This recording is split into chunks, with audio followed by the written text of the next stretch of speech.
Ladies and gentlemen, the day the prophecy spoke of is finally upon us. That's right, One Punch Man has been adapted.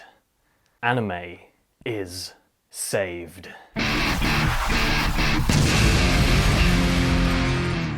俺は趣味でヒーローをやってるもんだ。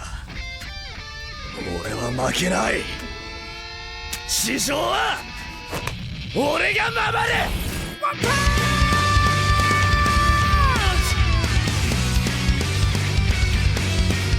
So if you can't tell already, I was indescribably excited upon hearing the news of One Punch Man getting its anime adaptation, but holy shit did they need to deliver for it to live up to the manga. It's something I've been reading for a good year now, with a quirky and brilliant story from a chap named One and art by iShield21's very own Yusuke Murata. And aside from being hype, fun and absolutely hilarious, the biggest thing that's pulled a lot of people into the manga is its visuals, which are so good! If I wasn't such a Mamoru Nagano fanboy and put 5-star stories on an unreachable pedestal, I'd be willing to say it's some of the best art in the medium. So all the whilst I was reading it and eagerly wanting an anime to be announced, I was also very skeptical. Because in order to live up to these visuals, we needed an incredible studio to take on the job, and they'd need to have pretty deep pockets and they'd need to bring their absolute A game. From moment one after the anime was announced, before we got details, I was hoping it would be a little studio called Madhouse. And what do you know? It is! And they clearly do have pretty deep pockets and have most certainly brought their absolute A game. So before we get onto the question of the day, does it meet the hype, which has a very obvious answer that I'm sure you've already predicted, I may as well tell you what it's about. 3 years prior to the start of the series, our protagonist Saitama is working a job he can't stand and has generally lost sight of what he wants to do with his life. This is until he runs into an underpants crab monster called Crablante, who's hunting down a bull-chinned child who looks like he's from Men in Black. That's a sentence I never thought I'd say. Though his lifeless eyes should have glossed over the situation and gone about his business, he just couldn't bear to see a child senselessly killed, no matter how well endowed his chin was. In saving this boy and defeating the monster, Saitama decides that from that day forth he will train endlessly and become a hero for fun. Fast forward to present day and he's done exactly this, to the point where he's lost all his hair and can defeat any enemy with one punch. Man. In a world full to the brim with heroes and villains, Saitama, now bored with his immense power, sets out to find stronger and stronger evil beings in hope of one day finding a challenge. And you know, saving countless people's lives along the way. And if you're completely new to this series somehow, you might be thinking the same thing that I know numerous other people have thought upon hearing its premise. If he wins every fight with one punch, doesn't that get really boring and repetitive? No.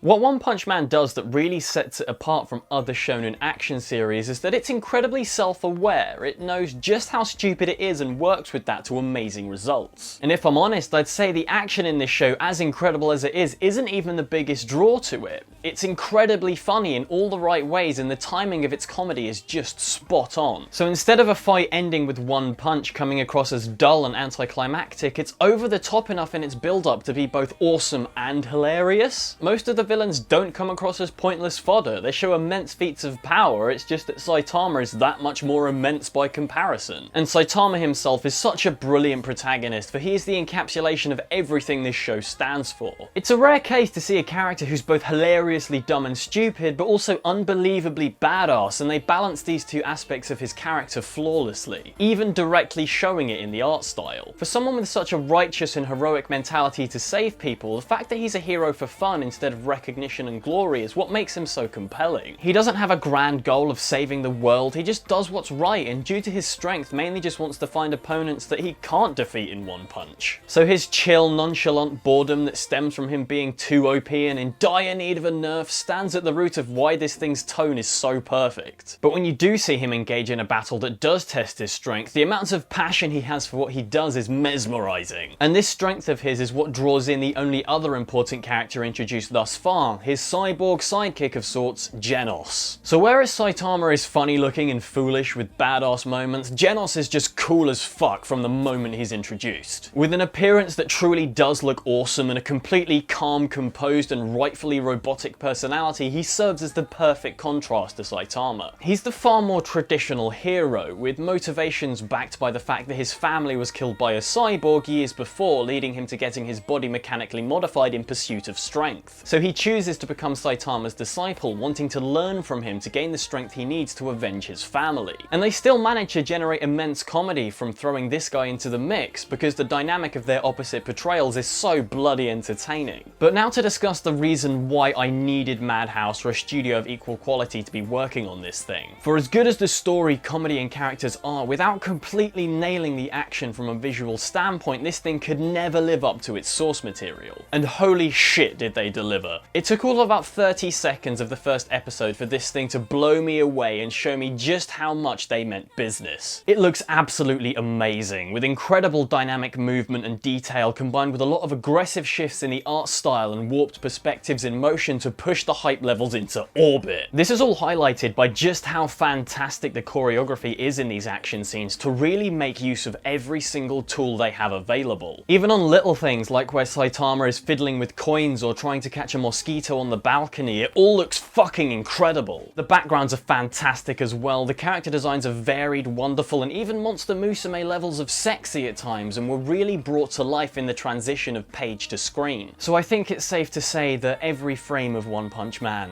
is a painting. Then the only other things I want to get hype about are first of all the opening, which is so unbelievably cheesy and brilliant and kind of reminds me of the opening to Garou. It just perfectly matches the tone of the show, and from the little we've heard of the score so far, I can say for sure that it's doing a damn good job at elevating and enhancing the hype levels in all the best action scenes. And with 12 episodes confirmed, 8 chapters and close to 10 fights already animated in a mere 2 episodes, they are running through this thing at a lightning fast pace. Though my guess is that they'll slow it down slightly and have the season end at around chapter 36 with the fight with Boros, because that just seems like it would be an awesome place to wrap things up. It does make me sad though, knowing that because it's Madhouse, we'll probably never get a second season. So that's about everything I have to say. So of course the question left to answer is, does it meet the hype? And to be honest, what a stupid question that is. The answer is in fact no. And it hasn't met the hype. It's only gone and bloody punched the hype into the sun once and exceeded it in every way, shape and form. So if you haven't started this show yet, make your way over to Daisuke, set up a free account so you can access the 1080p option, watch One Punch Man and go fucking mental. I'd also like to direct you to the review my wonderful friend Cam, Mr. Tensei Twister, did of Viz Media's recent releases of the first 2 volumes of the manga. It's a bloody good video filled with all the hype in the world, and I'm in it too, so make sure you watch it. With that, do let me know what you all thought of the first few episodes of One Punch Man,